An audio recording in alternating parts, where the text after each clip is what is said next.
Portugal and the World Cup. It's a love story built on talent, heartbreak, insane moments. Let me take you on a quick timeline to triumph, the kind that's measured in legends, not just trophies. 1. England. Portugal finally arrives on the biggest stage, and boom, Eusebio, the Black Panther, 9 goals, top scorer of the entire tournament.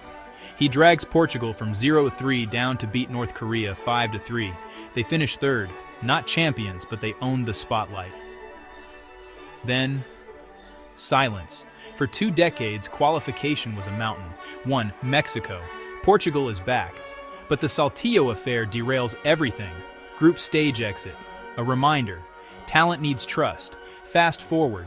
A golden generation wakes up the country. Luis Figo's elegance, Rui Costa's vision, Deco's brain. In 2002, they return with swagger and still crash out early. Football is cruel. 1. Germany. Now this felt different. Young Cristiano Ronaldo, Figo leading, Scolari on the touchline. Portugal outlasts the world's best in a gritty run. Penalties against England, emotion, drama. 4th place, a nation roars again. 1. Knocked out by Spain, the champions. 1. Group stage pain. But notice the pattern. Portugal keeps coming back. 1.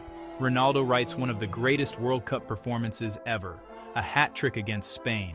A rocket free kick in the 88th minute. The stadium shakes. They exit in the round of 16, but that night becomes legend. 1. New faces, new fire. Bruno Fernandes threading needles. Bernardo Silva dictating play. Pepe, a warrior at 39. And Gonçalo Ramos, a knockout stage hat-trick on his World Cup debut. Portugal smashes Switzerland 6-1, then Morocco stuns them in the quarters. Football writes wild scripts. Here's what I love about Portugal's World Cup story. It's not defined by one trophy. It's defined by iconic players who made the world stop and watch. Eusebio, the hurricane. Figo, the artist. Rui Costa, the architect. Deco, the chess master. Pepe, the wall. Nani, the spark. Ricardo Carvalho, the anchor.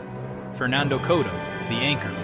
Rui Patricio, the safe hands. Bruno, the modern maestro. Bernardo, the modern maestro. And Cristiano Ronaldo, the phenomenon who turned pressure into expectation for an entire nation. Portugal didn't dominate the World Cup with medals.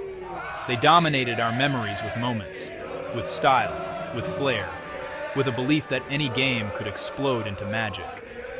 From 1966's 3rd place to 2006's 4th, from that hat-trick night in 2018 to the new core rising now, the timeline isn't finished. The next chapter, it's waiting. João Felix finding freedom. João Cancelo flying down the flank. A pipeline that never seems to run dry. If history says anything, it's this. Portugal shows up when the world is watching. And the moment the stars align, the triumph everyone talks about could finally be real. Until then, enjoy the art, the grit, the goosebumps. Because with Portugal, the highlight is never far away.